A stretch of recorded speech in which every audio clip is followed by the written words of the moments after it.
Hi, welcome to today's cybersecurity tutorial. We are going to be talking about risk management and incident management.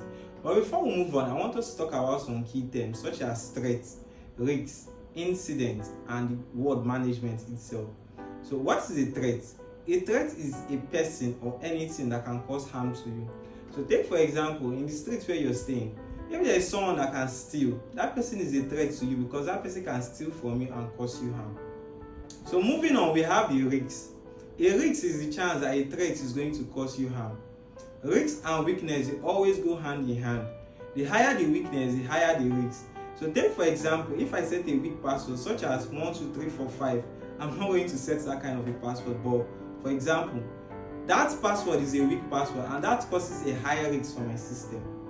So talking about management means to control something. Risk management, I'm going to use our house example so that I can understand better.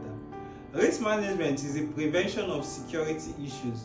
This involves all the steps you take to prevent any security issue from happening. Think of it as being careful and smart ahead of time. Take for example, in your house, if there's a criminal around your street and you're now securing your door, you're making sure that your windows are covered. Now this is risk management. Or setting up good passwords so that a criminal cannot gain access to your machine. This is risk management.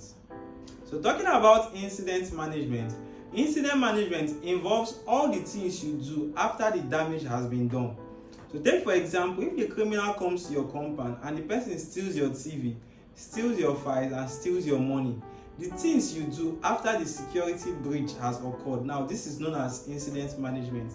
I'm sorry I'm always using the example of the criminal, but it's because I want you to understand. So there are 4 basic steps of risk management and 4 basic steps of incident management. For the risk management, the first step is identification of the risks. This is the part where you find those weak passwords, you find the weak windows in your houses, the weak doors to prevent criminals from gaining access to your house.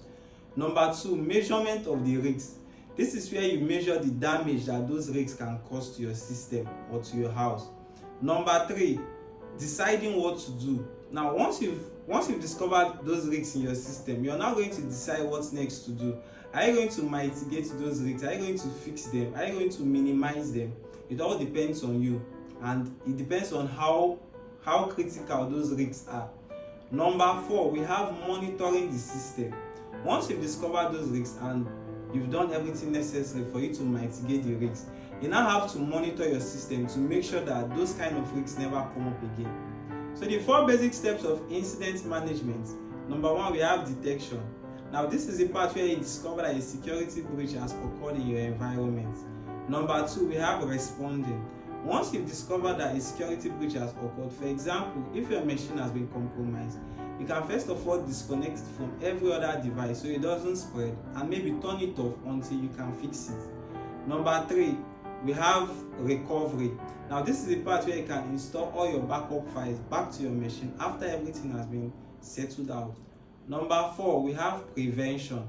Prevention is the final part of incident management because this is the part where you educate other people, or you can take correction. You can find out what caused the previous hack or the previous security breach for you to make sure that it doesn't happen again. So this is the basic concept of risk management and incident management. I hope you understand this, and I will see you in the next tutorial. Thank you.